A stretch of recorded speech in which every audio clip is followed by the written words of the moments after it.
السلام علیکم ورحمۃ اللہ وبرکاتہ۔ رب اشرح لی صدری ویسر لی امری واحلل عقدۃ من لسانی یفقہوا قولی۔ اے پروردگار، میرا سینہ کھول دے اور میرے کام کو میرے لیے آسان کر دے، اور میری زبان کی گرہ کو سلجھا دے تاکہ لوگ میری بات سمجھ سکیں۔ اللہم صلی علی محمد وعلی آل محمد کما صلیت علی ابراہیم وعلی آل ابراہیم انک حمید مجید۔ اللہم بارک علی محمد وعلی آل محمد کما بارکت علی ابراہیم وعلی آل ابراہیم انک حمید مجید۔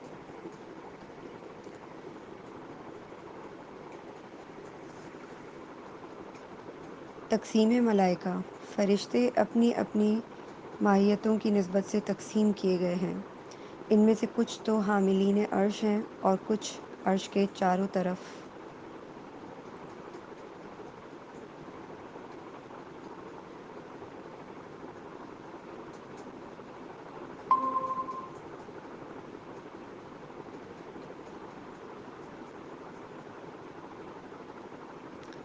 اور کچھ عرش کے چاروں طرف رہتے ہیں۔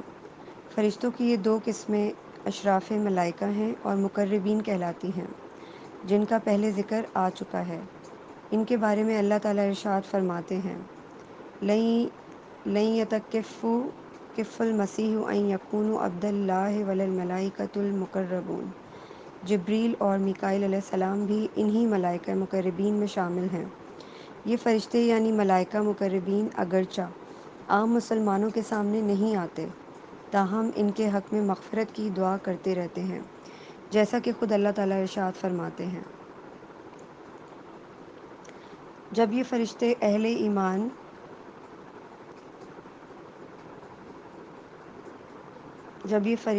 ایمان کو ان کی صفات سے متصف پاتے ہیں، جن کے لیے وہ ان کے حق میں دعا کرتے رہتے ہیں، تو پھر وہ ان سے محبت کرنے لگتے ہیں، جیسا کہ حضرت صلی اللہ علیہ وآلہ وسلم نے ارشاد فرمایا ہے: جب کوئی بندہ اپنے بھائی مسلمان کے لیے اس کے پیٹھ پیچھے دعائے خیر کرتا ہے تو فرشتے آمین کہتے ہیں اور کہتے ہیں کہ تیرے لیے بھی ایسی ہی، یعنی ہماری یہی دعا ہے۔ ان کے علاوہ دوسرے فرشتے جو ساتوں آسمانوں میں قیام پذیر ہیں، شب و روز اور صبح ہو یا شام، ہر وقت اللہ تعالیٰ کی مسلسل عبادت میں مصروف رہتے ہیں، جیسا کہ حضرت صلی اللہ علیہ وآلہ وسلم نے ارشاد فرمایا کہ وہ کسی وقت رب العزت کی عبادت سے غافل نہیں ہوتے۔ کوئی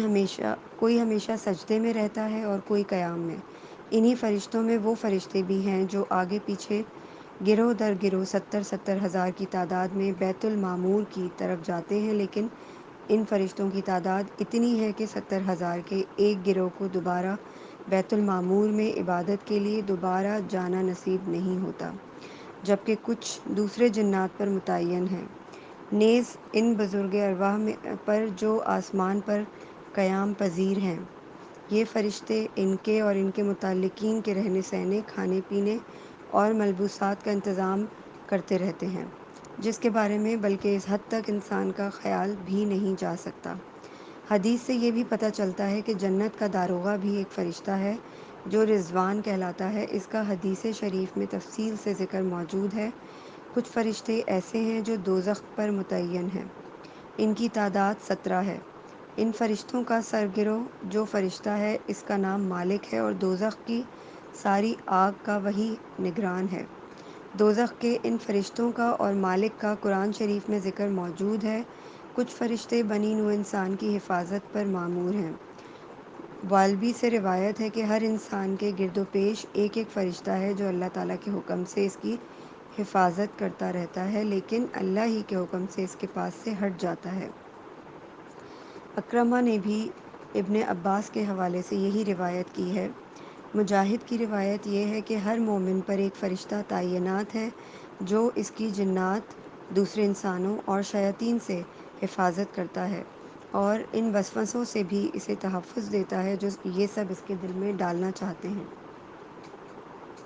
اور اس فرشتے کا یہ شغل اس مومن کے سلسلے میں اس کے سوتے جاگتے دن رات جاری رہتا ہے۔ ابو اسامہ کہتے ہیں کہ کوئی آدم زاد ایسا نہیں جس کی حفاظت پر ایک فرشتہ مامور نہ ہو، اور جب تک اللہ تعالیٰ کی مرضی نہ ہو اسے کوئی تکلیف نہیں پہنچتی۔ مجاہد روایت کرتے ہیں کہ ایک شخص حضرت علی رضی اللہ تعالیٰ عنہ کے پاس آیا اور آپ سے اس بارے میں سوال کیا تو آپ نے جواب دیا کہ اگر اللہ تعالیٰ کی مرضی نہ ہو تو کوئی شخص کسی کو قتل بھی کرنا چاہے تو قتل نہیں کر سکتا، کیونکہ اس کی حفاظت کے لیے اللہ تعالیٰ کی جانب سے 2 فرشتے مامور ہیں جو ہر وقت اس کی حفاظت کرتے رہتے ہیں۔ یہ فرشتے یا تو اللہ کے حکم کے تحت 2 حالتوں میں اس آدمی کے پاس سے ہٹتے ہیں،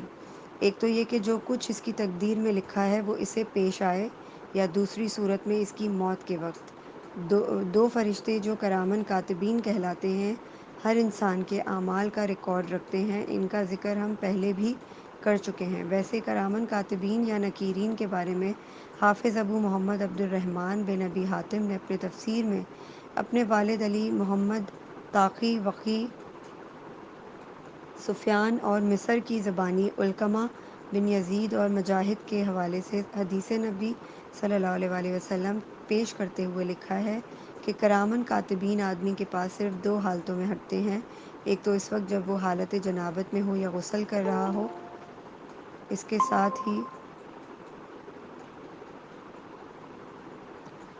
ساتھ ہی آپ کا یہ ارشاد بھی نقل کیا ہے کہ آپ نے فرمایا کہ آدمی کو اپنا ستر غیر ضروری اوقات میں ڈھکے رہنا چاہیے تاکہ ان فرشتوں کو اس کے پاس سے ان اوقات میں ہٹنا نہ پڑے۔ یہ حدیث مرسل ہے، تاہم اسے بزار نے جعفر بن سلیمان کے حوالے اپنی مسند میں شامل کیا ہے، لیکن علقمہ اور مجاہد نے اسے محل نظر ٹھہرا کر ابن عباس رضی اللہ تعالیٰ عنہ کے حوالے سے اس سلسلے میں جو حدیث نبی صلی اللہ علیہ وآلہ وسلم پیش کی ہے وہ زیادہ واضح ہے۔ ابن عباس رضی اللہ تعالیٰ عنہ روایت کرتے ہیں کہ حضرت صلی اللہ علیہ وآلہ وسلم نے فرمایا کہ اللہ تعالیٰ نے تمہیں بے شرمی سے روکا ہے، لہٰذا تم اللہ تعالیٰ کے علاوہ نکیرین سے بھی شرم کیا کرو جو تم سے 3 حالتوں کے سوا کبھی جدا نہیں ہوتے۔ ایک وقت صحبت، یعنی بیویوں سے ہم پہن لیا کرو ہم بستری، دوسری حالت جنابت، تیسری حالت غسل کی ہے کہ جب تک تم برہنہ ہو سکتے ہو، پھر فرمایا کہ غسل کے بعد جو کپڑا وہاں میسر ہو وہ پہن لیا کرو، اور اس سے اپنا جسم کا وہ حصہ چھپا لیا کرو جو ستر کہلاتا ہے اور جس کے ڈھانپے بغیر نماز نہیں ہوتی، کیونکہ ان فرشتوں کو اللہ تعالیٰ نے اخلاق کریمانہ عطا فرمائے ہیں جو ان کے نام سے ظاہر ہے۔ یہ فرشتے اعمال قبیحہ کے وقت آدمی سے دور ہٹ جاتے ہیں۔ یہ حدیث جملہ صحاح سنن اور مسانید میں ملتی ہے، جس میں حضرت صلی اللہ علیہ وآلہ وسلم کے ارشاد میں یہ بتایا گیا ہے کہ فرشتے کسی ایسے مکان میں بھی داخل نہیں ہوتے جس میں کوئی کتا، مجسمہ یا تصویر ہو۔ ایک روایت میں حضرت علی رضی اللہ تعالیٰ عنہ کے حوالے سے لفظ بول کا بھی اضافہ کیا گیا ہے، یعنی جس گھر میں جگہ جگہ بیت الخلاء کے علاوہ پیشاب پڑا ہوا ہو یا کیا جاتا ہو۔ رافع کی روایت موضوع میں بحوالہ سعید ہے کہ فرشتے تصویروں اور مجسموں والے گھروں میں داخل نہیں ہوتے، جبکہ مجاہد نے جو مشہور حدیث ابو ہریرہ رضی اللہ تعالیٰ عنہ کے حوالے سے بیان کی ہے اس میں تصویر یا مجسمے کے ساتھ کتے کا بھی ذکر ہے۔ ذکوان ابی صالح سماک نے جو حدیث ابو ہریرہ کے حوالے سے بیان کی ہے اس میں بتایا گیا ہے کہ حضرت صلی اللہ علیہ وآلہ وسلم نے ارشاد فرمایا کہ فرشتے ان لوگوں کے ہمراہ نہیں ہوتے جو اپنے ساتھ کتے یا ناقوس سنک لے کر چلتے ہیں۔ بزار رحمہ اللہ کہتے ہیں کہ ان سے یہ حدیث اسحاق بن سلیمان بغدادی المعروف فلوس بن حمران اور سلام نے محمد بن سیرین اور ابو ہریرہ رضی اللہ تعالیٰ عنہ کے حوالے سے بیان کیا کہ بتایا کہ حضرت صلی اللہ علیہ وآلہ وسلم نے فرمایا کہ فرشتے بنی آدم کے اقوال و اعمال کی مناسبت سے اسے پہچانتے ہیں اور ان کا ذرا ذرا حساب رکھتے ہیں۔ بس جب کوئی آدم اللہ تعالیٰ کے احکام کے مطابق عمل کرتا ہے تو وہ دونوں فرشتے آپس میں اس کے بارے میں گفتگو کرتے ہیں کہ اس کی رات خیر و فلاح کے ساتھ گزرے، لیکن جب کسی شخص کو گناہ میں مبتلا دیکھتے ہیں تو اس کے بارے میں باہم گفتگو کرتے ہوئے کہتے ہیں کہ یہ شخص رات کو ہلاک ہو جائے۔ سلام مدینی نے اس حدیث کو ضعیف بتایا ہے۔ بخاری رحمہ اللہ سے روایت ہے حضرت صلی اللہ علیہ وآلہ وسلم نے فرمایا فرشتے یکے بعد دیگرے روز و شب آسمان سے زمین پر اترتے رہتے ہیں، وہ دونوں گروہ فجر اور عصر کی نماز میں ایک جگہ جمع ہوتے ہیں، پھر جب وہ لوٹ کر آسمان پر جاتے ہیں تو اللہ تعالیٰ ان سے دریافت فرماتے ہیں کہ تم نے میرے بندوں کو کس حال میں چھوڑا؟ اس پر وہ دونوں گروہ باری باری سے ایک ہی جواب دیتے ہیں کہ ہم نے انہیں آتے جاتے دونوں وقت نماز پڑھتے ہوئے چھوڑا۔ یہ روایت بخاری رحمہ اللہ نے سیاق و سباق کے ساتھ عنوان تخلیق کی ابتدا کے تحت بیان کی ہے، اور اسی کو مسلم رحمہ اللہ کے علاوہ دوسرے راویوں نے بھی بطور خاص اس موضوع کے تحت پیش کیا ہے اور اسی وجہ سے پیش کیا ہے۔ بزار رحمہ اللہ، زیاد بن ایوب، مبشر بن اسماعیل حلبی اور تمام بن نجی کی زبانی حسن یعنی حسن بصری رحمہ اللہ اور انس رحمہ اللہ کے حوالے سے روایت کرتے ہیں کہ آن حضرت صلی اللہ علیہ وسلم نے فرمایا کہ کاتب اعمال فرشتے جب کسی شخص کا دن بھر کا صحیفہ اعمال لے کر اللہ تعالیٰ کی خدمت میں حاضر ہوتے ہیں اور اس کے لیے رب العزت سے طلب مغفرت کرتے ہیں، تو وہ فرماتا ہے کہ صحیفے کے دونوں کناروں کے درمیان جو کچھ تم نے لکھا ہے اس کا حساب کتاب میں نے اپنے بندے کو معاف کر دیا۔ یہ حدیث جو تمام بن نجی نے بطور خاص انتخاب کر کے پیش کی ہے وہ حدیث صالحہ ہے، تاہم اسے ابن معین نے ثقہ اور بخاری وغیرہ نے ضعیف ٹھہرایا ہے، لیکن امام رحمہ اللہ کے نزدیک اس کا اصل مقصود یہ ظاہر کرنا ہے کہ ہر شخص کا نامہ اعمال لکھنے کے لیے اس کے ساتھ دو فرشتے رکھے گئے ہیں، جن میں سے ایک اس کے آگے اور ایک پیچھے ہے، اور اللہ تعالیٰ کے حسب الحکم اس کے تمام اقوال و اعمال ریکارڈ کرتے رہتے ہیں، اور امام احمد رحمہ اللہ کے بقول ہر شخص کے دائیں اور بائیں دو فرشتے اس کام کے لیے مامور ہیں، جیسا کہ خود کلام الہی سے ثابت ہے۔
امام احمد رحمہ اللہ نے متعدد ثقہ حوالوں سے روایت کی ہے،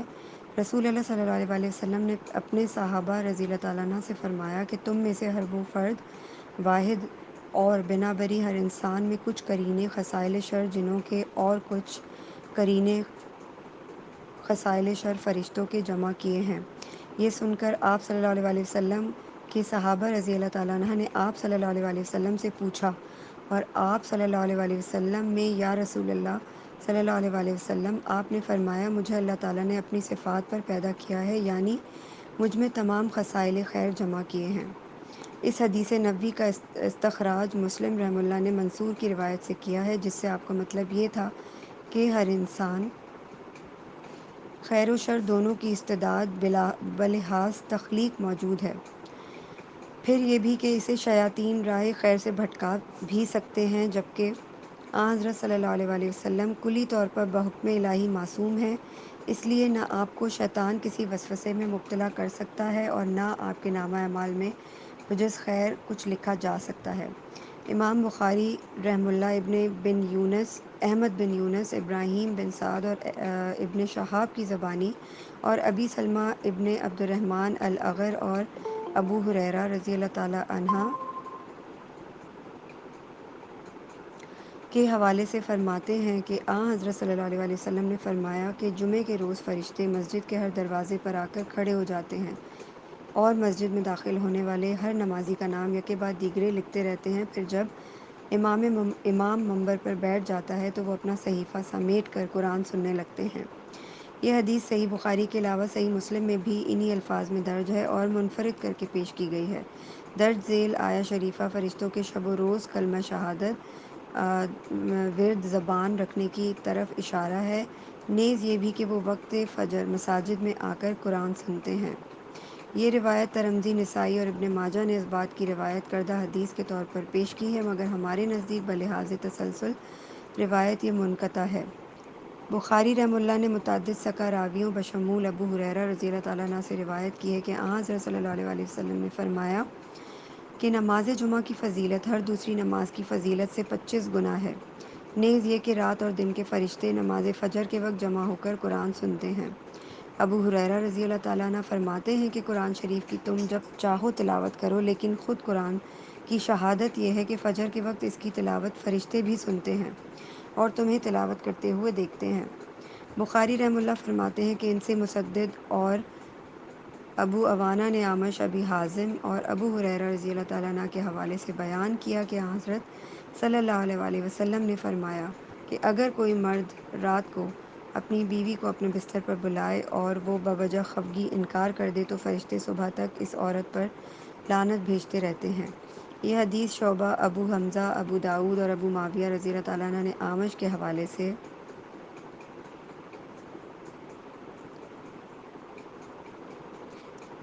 بیان کی ہے۔ ایک دوسری حدیث نبوی جو صحیحین، صحیح بخاری اور صحیح مسلم میں درج ہے، یہ ہے کہ حضرت صلی اللہ علیہ وآلہ وسلم نے فرمایا کہ جب امام نماز میں آمین کہے تو تم بھی آمین کہو، کیونکہ امام کے پیچھے کھڑا ہوا جو شخص مقتدی آمین کہنے میں سبقت کرتا ہے، فرشتے اس شخص کی مغفرت کے لیے دعا کرتے ہیں۔ صحیح بخاری میں خود اسماعیل رحمہ اللہ بخاری رحمہ اللہ کے الفاظ یہ ہیں کہ امام کے پیچھے جو مقتدی اس کے آمین کہنے کے بعد آمین کہنے میں سبقت کرتا ہے تو ملائکہ آسمان پر آمین کہنے کے بعد اس مقتدی کے حق میں دعائے مغفرت کرتے ہیں۔ صحیح بخاری میں امام مالک رحمہ اللہ کی روایت کردہ سمیع ابی صالح اور ابو ہریرہ رضی اللہ تعالیٰ عنہ کے حوالے سے حدیث نبوی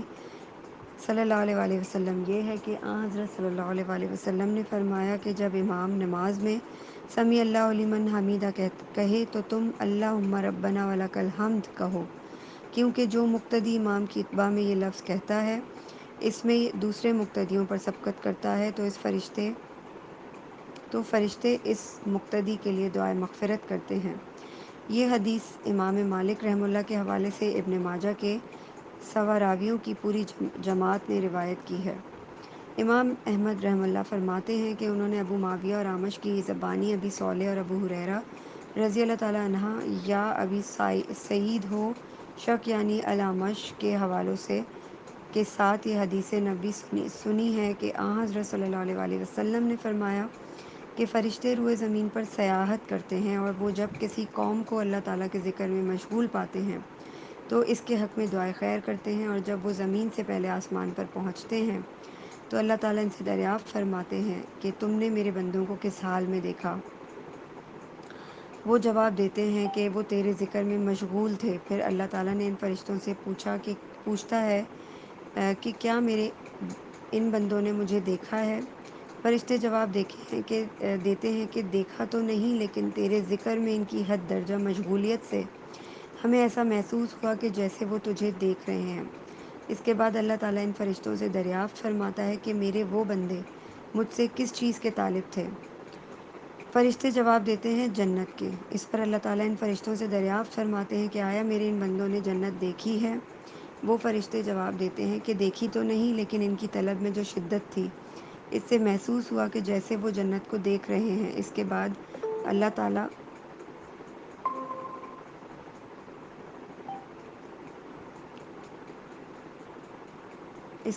تعالیٰ ان فرشتوں سے دریافت فرماتا ہے کہ وہ میرے بندے میری پناہ کس چیز سے مانگتے ہیں؟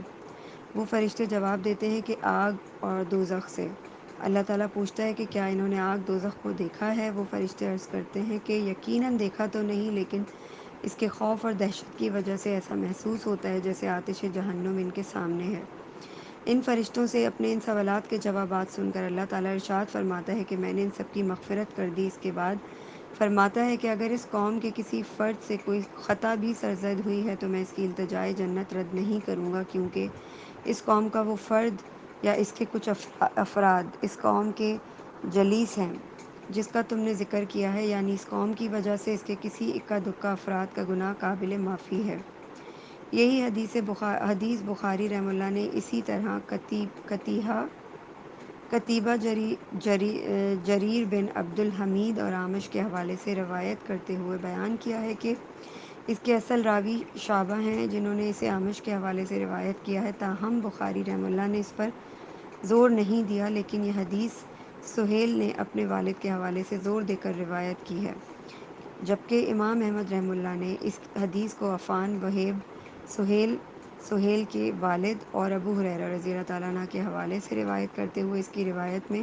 بخاری ہی جیسا انداز اختیار کیا ہے۔ یہی حدیث مسلم رحمہ اللہ نے محمد بن حاتم، بہز بن اسد اور وہب کے حوالے سے روایت کی ہے۔ اسے امام احمد رحمہ اللہ نے غندر، شعبہ اور سلیمان یعنی اعمش، ابی صالح اور ابو ہریرہ رضی اللہ تعالیٰ عنہ کے حوالے سے اسی طرح روایت کیا ہے جیسے کہ بخاری رحمہ اللہ نے اس کی طرف اشارہ کیا ہے۔ امام احمد رحمہ اللہ فرماتے ہیں کہ ان سے ابو معاویہ اعمش اور ابن نمیر نے بیان کیا ہے، اور اعمش نے ابی صالح اور ابو ہریرہ کے حوالے سے بھی انہیں اطلاع دی کہ آن حضرت صلی اللہ علیہ وسلم نے فرمایا کہ جو شخص کسی مومن کو کسی دنیاوی کرب سے نجات دلائے تو اللہ تعالیٰ روز قیامت کے کرب سے دنیا میں اس مومن کے کرب سے نجات دہندہ کو نجات بخشے گا۔ نیز یہ کہ جس شخص نے دنیا میں کسی مومن کی پردہ پوشی کی تو اللہ تعالیٰ دنیا اور آخرت دونوں میں اس شخص کی پردہ پوشی فرمائے گا، کیونکہ اللہ تعالیٰ اپنے اس بندے کی ضرور مدد فرماتا ہے جو اپنے کسی بھائی کی مدد کرتا ہے۔ آپ نے مزید فرمایا کہ جس شخص نے دنیا میں وہ راستہ اپنایا جس سے مقصد حصول علم ہو تو اللہ تعالیٰ اس کے لیے جنت تک پہنچنے کا راستہ آسان بنا دے گا، اور جو شخص مساجد میں سے کسی مسجد میں لوگوں کو اس لیے جمع کرے کہ وہاں قرآن شریف کی تلاوت کی جائے اور باہم مل کر اللہ کے رسول صلی اللہ علیہ وسلم کی ثنا کی جائے تو اس پر اور وہاں جمع ہونے والے جملہ حضرات پر اللہ تعالیٰ نے اپنی رحمت نازل فرمائی۔ ان کے چہار جانب فرشتے جمع ہو جاتے ہیں اور ان کا ذکر اللہ تعالیٰ آسمان پر رہنے والے ان فرشتوں سے بھی فرماتا ہے جو اس وقت اس کے نزدیک ہوتے ہیں، البتہ جس کے نیک عمل میں تاخیر ہوتی ہے، اللہ تعالیٰ کے زیر فرمان اس کا نسب یعنی اس کا پھیلاؤ ہرگز سربا نہیں ہو سکتا۔ یہی حدیث مسلم رحمہ اللہ نے بھی ابو معاویہ کی روایت کردہ حدیث کے طور پر بیان کی ہے۔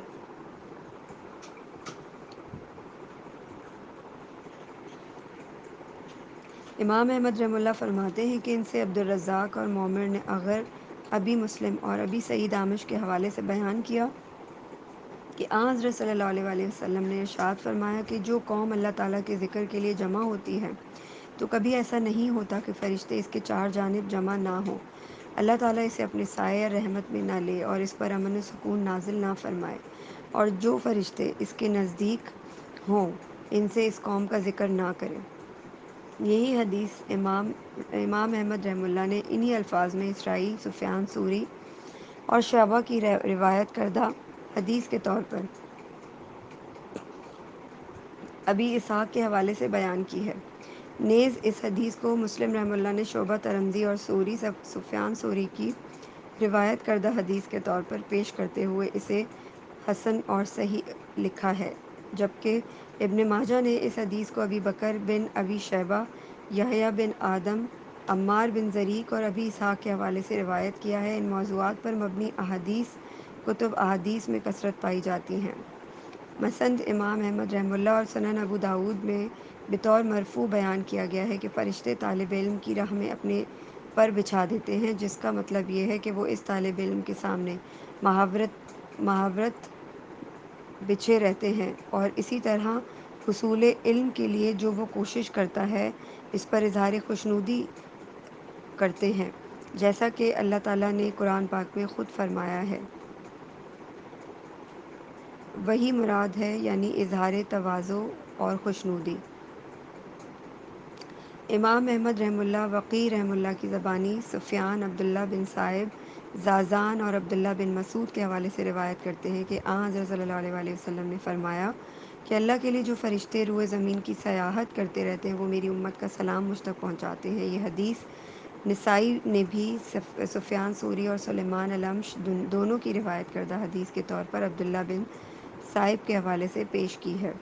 امام احمد رحمہ اللہ فرماتے ہیں کہ ان سے عبدالرزاق اور معمر نے زہری، عروہ عروہ اور حضرت عائشہ رضی اللہ تعالیٰ عنہ کے حوالے سے بیان کیا کہ حضرت صلی اللہ علیہ وآلہ وسلم نے فرمایا کہ ملائکہ نور سے، جنات آگ کے بہت بھڑکنے والے شعلے سے، اور آدم علیہ السلام اس طرح پیدا کیے گئے ہیں جیسا تم سے بیان کیا جا چکا ہے۔ اس حدیث کو مسلم نے بھی اسی طرح محمد بن رافع، عبدہ بن حمید اور عبد الرزاق کے حوالے سے روایت کیا ہے۔ ملائکہ کے ذکر پر مبنی اور بہت سی احادیث ہیں، ہم نے ان میں سے حتی الامکان جتنی ہو سکے بیان کرنے کی کوشش کی ہے۔ اب تفصیل ملائکہ پر آتے ہیں۔ انسان پر ملائکہ کی فضیلت کے بارے میں جو اقوال ہیں، ان کے سلسلے میں لوگوں میں باہم اختلاف پایا جاتا ہے، تاہم یہ اختلاف اکثر و بیشتر متکلمین اور معتزلہ اور ان کے ہم خیال لوگوں کے مابین ہے، جو ان کی کتابوں میں ملتا ہے۔ حافظ بن عساکر نے اپنی کتاب تاریخ میں اس مسئلے کی وضاحت کے سلسلے میں انہوں نے ایک واقعہ بیان کیا ہے۔ وہ کہتے ہیں کہ ایک روز امیہ بن عمرو بن سعید بن عاص عمر ابن عبدالعزیز کی مجلس میں حاضر تھے، جس میں ایک جماعت پر مشتمل کچھ اور لوگ بھی موجود تھے۔ ابن عساکر کے بقول اس مسئلے پر گفتگو کا آغاز خود عمر ابن عبدالعزیز نے کیا۔ انہوں نے دعویٰ کیا کہ اللہ تعالیٰ نے اپنی مخلوقات میں بنی آدم پر کسی دوسری مخلوق کو فضیلت نہیں بخشی، اور اپنے اس دعوے کے ثبوت میں یہ قرآنی آیہ شریفہ بطور دلیل پیش کی: ان الذین آمنوا وعملوا الصالحات اولئک ھم خیر البریہ۔ ابن عساکر بیان کرتے ہیں کہ امیہ بن عمرو بن سعید نے بھی مندرجہ بالا قرآنی آیہ شریفہ کے پیش نظر عمر ابن عبدالعزیز رحمہ اللہ کے مذکورہ بالا دعوے کی تائید کی، لیکن عراق ابن مالک نے کہا کہ ایسا نہیں ہے، بلکہ اللہ تعالیٰ کے نزدیک ان فرشتوں کو جو عرش اعظم کی خدمت پر مامور ہیں، خصوصاً اس فرشتے کو جو اللہ تعالیٰ کی طرف سے اس کے رسولوں کے پاس وحی لاتا رہا ہے، بنی آدم پر فضیلت حاصل ہے۔ اپنے اس دعوے کے ثبوت میں اس نے یہ مختلف قرآنی آیہ پیش کی ہیں۔ عراق ابن مالک کی زبان سے فرشتوں کی مندرجہ بالا صفات اور اس کے مندرجہ بالا دعوے کی دلیل میں قرآن شریف کی یہ دوسری آیہ سن کر عمر ابن عبدالعزیز نے محمد بن کعب کرزی سے کہا کہ ان کی اس مسئلے میں کیا رائے ہے۔ محمد بن کعب کرزی بولے کہ اللہ تعالیٰ نے آدم کو فرشتوں پر فضیلت بخشی کیونکہ انہیں خود اپنے دستے قدرت سے پیدا کیا، ان میں اپنی روح پھونکی، آدم کو فرشتوں سے سجدہ کروایا اور ان کی اولاد میں انبیاء اور رسول پیدا کیے، جن کی زیارت کے لیے ان کی خدمات میں فرشتے حاضر ہوتے رہے۔ ابن عساکر کے بقول محمد بن کعب کرزی کی ان باتوں کی عمر بن عبدالعزیز نے تائید تو کی، لیکن انہیں قرآن کی رو سے بے دلیل بتایا، کیونکہ محمد بن کعب نے اس سلسلے میں کوئی قرآنی آیت پیش نہیں کی تھی، بلکہ یہ بھی کہا کہ فرشتوں پر بنی آدم کی فضیلت کے دعوے کی دلیل میں خود انہوں نے جو آیت پیش کی تھی، اس میں بھی ان الذین آمنوا وعملوا الصالحات کی حد تک انسان کی کوئی خصوصیت نہیں ہے۔ اس لیے ان کی یہ دلیل واقعی کمزور ثابت ہوتی ہے، کیونکہ اللہ تعالیٰ نے ایمان کی صفت میں وَيُؤْمِنُونَ بِهِ فرما کر فرشتوں کو شریک کیا ہے، بلکہ بقول رب العزت وَأَنَّ لَمَّا سَمِعْنَا الْهُدَىٰ آمَنَّا بِهِ اور وَأَنَّ مِنَّا الْمُسْلِمُونَ کہہ کر جنات بھی ایمان کی صف میں شریک ہو جاتے ہیں۔ بہرکیف میرے خیال میں اس مسئلے میں جو استدلال عثمان بن سعید دارمی کے عبداللہ بن عمر رضی اللہ تعالیٰ عنہ کے حوالے سے مرفوعاً کیا ہے، وہ صحیح ترین ہے۔ عبداللہ بن عمر رضی اللہ تعالیٰ عنہ کا استدلال یہ ہے، یعنی جب اللہ تعالیٰ نے جنت پیدا کی تو فرشتوں نے عرض کیا کہ اے ہمارے رب، اسے جنت کو ہمارے لیے مخصوص فرما دے تاکہ ہم اس میں سے کھائیں پئیں۔ تو نے بنی آدم کے لیے تو دنیا تخلیق فرما دی ہے۔ لیکن فرشتوں کی یہ گزارش سن کر اللہ تعالیٰ نے ارشاد فرمایا کہ میں آدم علیہ السلام کی اولاد سے زیادہ صالح کوئی دوسری مخلوق ہرگز پیدا نہ کروں گا، کیونکہ میں نے آدم علیہ السلام کو اپنی دست قدرت سے پیدا کیا، یعنی میں نے اس سے کہا ہو جا، بس وہ ہو گیا۔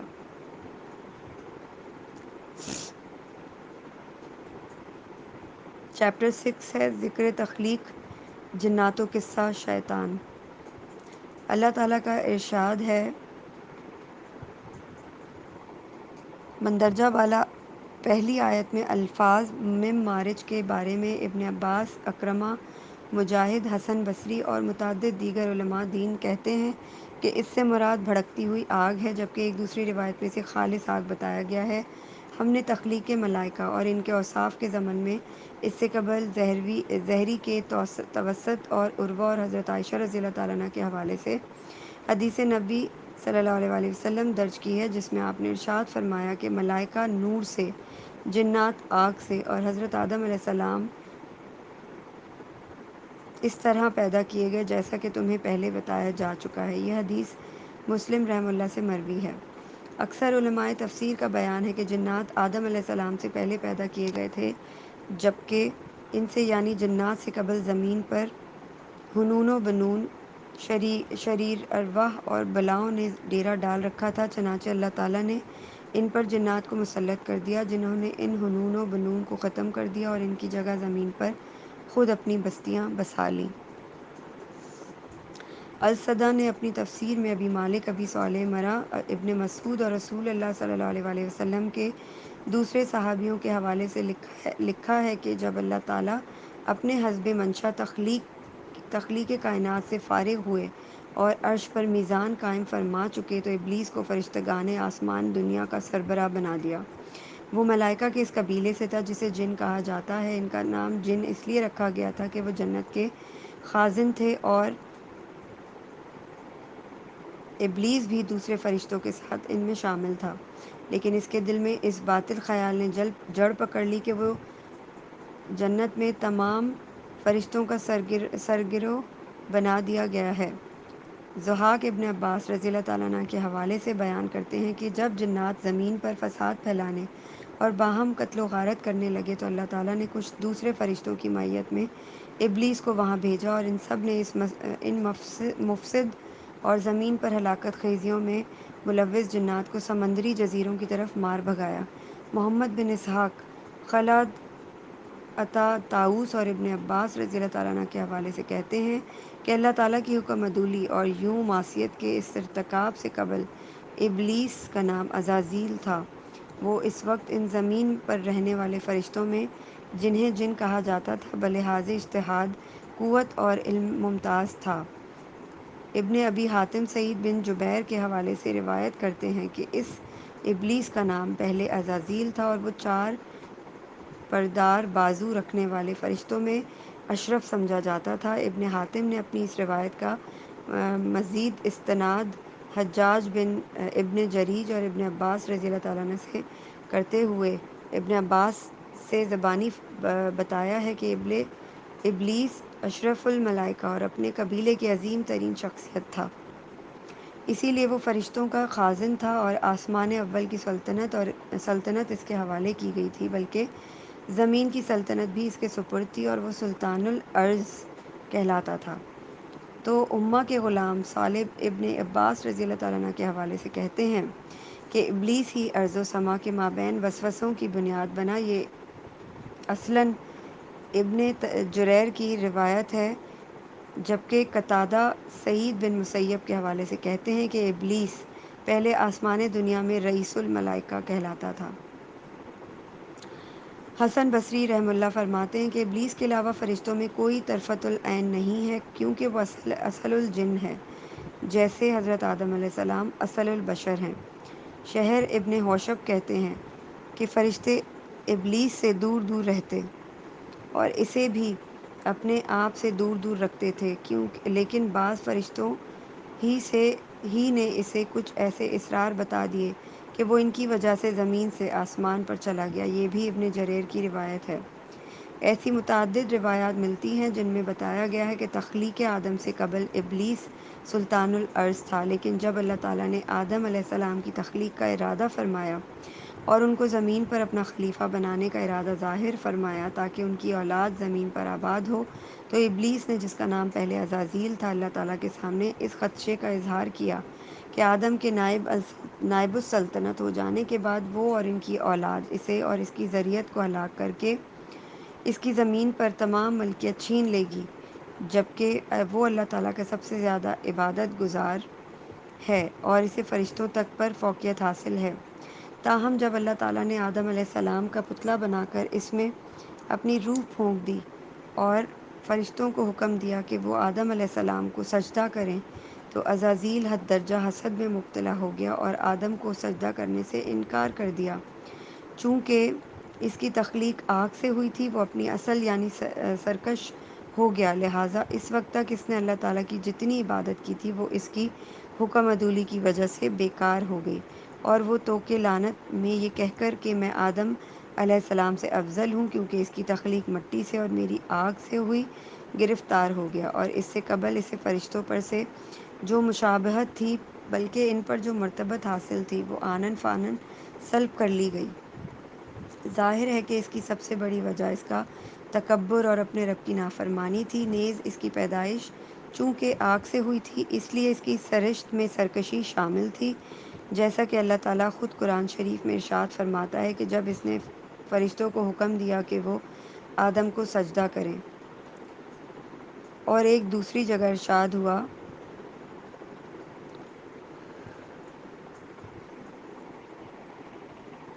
یعنی ان آیات مقدسہ سے صاف ظاہر ہے کہ اللہ تعالیٰ جل شانہ نے عزازیل شیطان کو دوسرے تمام فرشتوں سمیت حکم دیا کہ وہ آدم علیہ السلام کو سجدہ کریں، چنانچہ شیطان کے علاوہ جملہ ملائکہ نے آدم کو سجدہ کیا، لیکن اس نے تکبر کیا اور آدم کو سجدے سے انکار کیا اور اس طرح ارتکاب کفر کیا، نیز یہ کہ اس کے اس انکار کی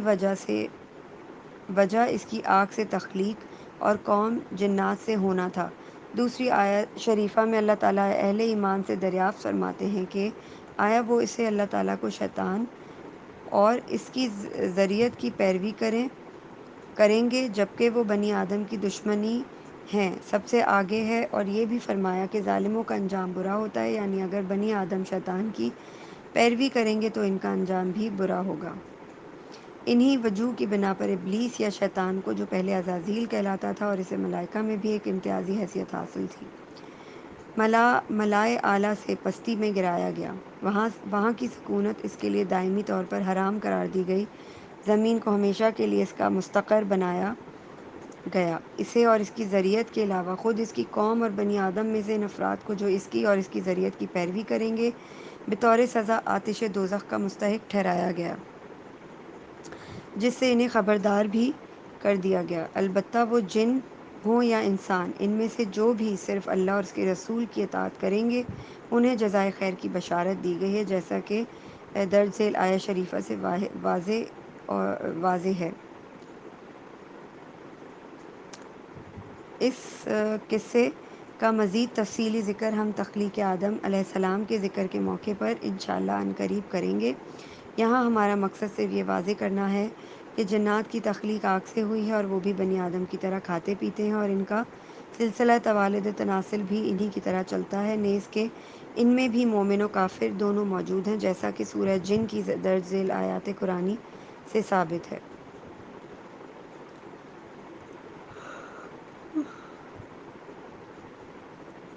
ہم نے سورت کی تفسیر اور جنات کا یہ تمام قصہ سورہ کہف کی تفسیر کے آخر میں پیش کیا ہے،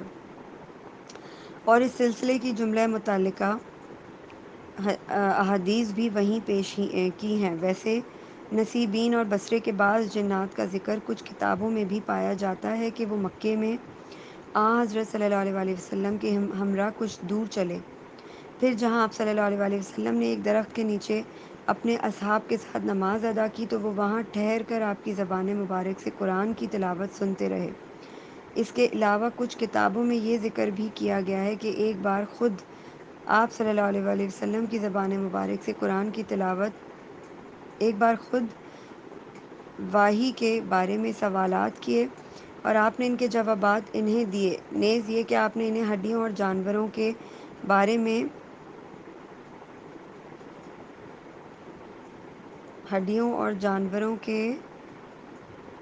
چارے میں جو لید پائی جاتی ہے اس سے استنجا کرنے سے منع فرمایا، کیونکہ ہڈیوں پر خدا کا نام لکھا ہوتا ہے جن پر کچھ نہ کچھ گوشت بھی ہوتا ہے اور چارہ جانور کھاتے ہیں، وہ ان کے جن بھائیوں کی خوراک بھی ہوتے ہیں۔ آپ صلی اللہ علیہ وسلم نے انہیں سوراخ میں پیشاب کرنے سے بھی منع فرمایا، کیونکہ اس میں اکثر ان کے جن بھائیوں کی رہائش ہوتی ہے۔ آپ صلی اللہ علیہ وسلم نے انہیں سورہ رحمان بھی سنائی، جس میں بار بار فَبِأَيِّ آلَاءِ رَبِّكُمَا تُكَذِّبَانِ آتا ہے۔ اسے سن کر انہوں نے کہا، الحمدللہ، خدا کی نشانیوں میں سے کوئی چیز ایسی نہیں جس کی وہ تکذیب کرتے ہوں، لیکن یہی صورت جب آپ صلی اللہ علیہ وسلم نے انسانوں کی ایک جماعت کو سنائی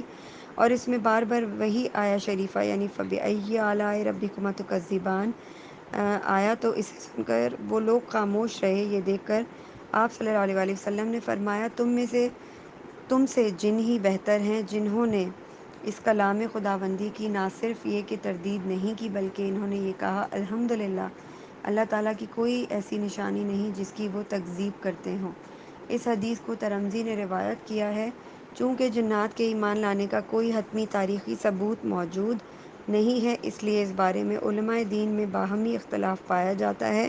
کہ آیا وہ جنت میں جائیں گے یا محض اللہ تعالیٰ اور اس کے رسول کی اطاعت کی وجہ سے آتش دوزخ کے عذاب سے نجات پائیں گے۔ بحر کیف اس بارے میں وہ دو صحیح اقوال یہ ہیں کہ بربنائے فیض قرآنی اور اللہ تعالیٰ جل شانہ کے اس عمومی ارشاد کے مطابق کہ وَلِمَنْ خَافَ مَقَامَ رَبِّهِ جنتان، یعنی اپنے رب کے مقام حاکمیت کو سمجھنے اور اس سے ڈرنے والے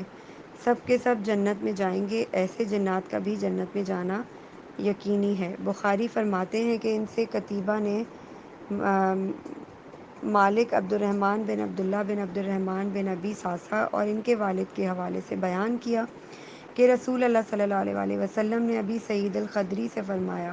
کہ آپ صلی اللہ علیہ وسلم نے انہیں جنگل میں بکریوں کی گلہبانی کرتے ملاحظہ فرمایا ہے، تاہم اگر انہوں ابو سعید نے وہاں جن و انس میں سے کسی مؤذن کی آواز اذان سنے بغیر خود ہی بآواز بلند اذان دے کر بر وقت نماز ادا کر لی ہو، تو روز قیامت ان کی وہی اذان و نماز ان کے اعمال کی گواہ بن جائیں گی۔ مسلم کے علاوہ اس حدیث نبی صلی اللہ علیہ وسلم کو بخاری نے منفرد کر کے روایت کیا ہے، اگرچہ کافر اور وہ جنات شیاطین جن کا جد اعلیٰ ابلیس ہے، آدم علیہ السلام اور ان کی اولاد کے ازلی دشمن ہیں اور بنی آدم کو راہ حق سے بھٹکانے اور ورغلانے میں کوئی کسر نہیں چھوڑتے، نہ قیامت تک چھوڑیں گے، لیکن اللہ تعالیٰ کے نزدیک ان جنات کا جو اس پر ایمان لائے اور عمر بھر اس کی اور رسول اللہ صلی اللہ علیہ وسلم کی اطاعت پر کمر بستہ رہے، صرف یہی عمل ان کی مغفرت کے لیے کافی ہے۔ ہم نے یہ بات اللہ تعالیٰ کے درج ذیل ارشادات کی روشنی میں بھی بتائی ہے۔ ان عبادی لیس لک علیہم سلطان وکفیٰ بربک وکیلا۔ اس آیہ شریفہ میں اللہ تعالیٰ نے شیطان کو مخاطب کر کے ان اہل ایمان کا ذکر فرمایا ہے جو اس شیطان کے دائرہ اختیار سے باہر رہ کر صرف اپنے رب کی حمایت و وکالت کو کافی سمجھتے ہیں۔ اس آیہ شریفہ میں اللہ تعالیٰ نے اپنے حبیب پاک نبی کریم صلی اللہ علیہ وسلم کی تسلی و تشفیع کے لیے ارشاد فرمایا کہ آپ کی امت میں کچھ ہی لوگ ابلیس کے فریب میں آ سکتے ہیں، لیکن حقیقتاً اہل ایمان پر اسے تسلط حاصل نہیں ہو سکتا۔ اللہ تعالیٰ شقی لوگوں اور ان لوگوں کو جو آخرت پر ایمان رکھتے ہیں اچھی طرح جانتا ہے،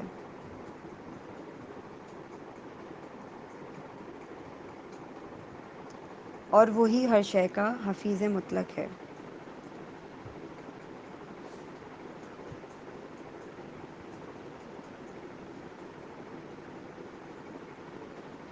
باقی ہم کل انشاءاللہ پڑھیں گے۔ جزاک اللہ خیراً کثیرا۔ السلام علیکم ورحمۃ اللہ وبرکاتہ۔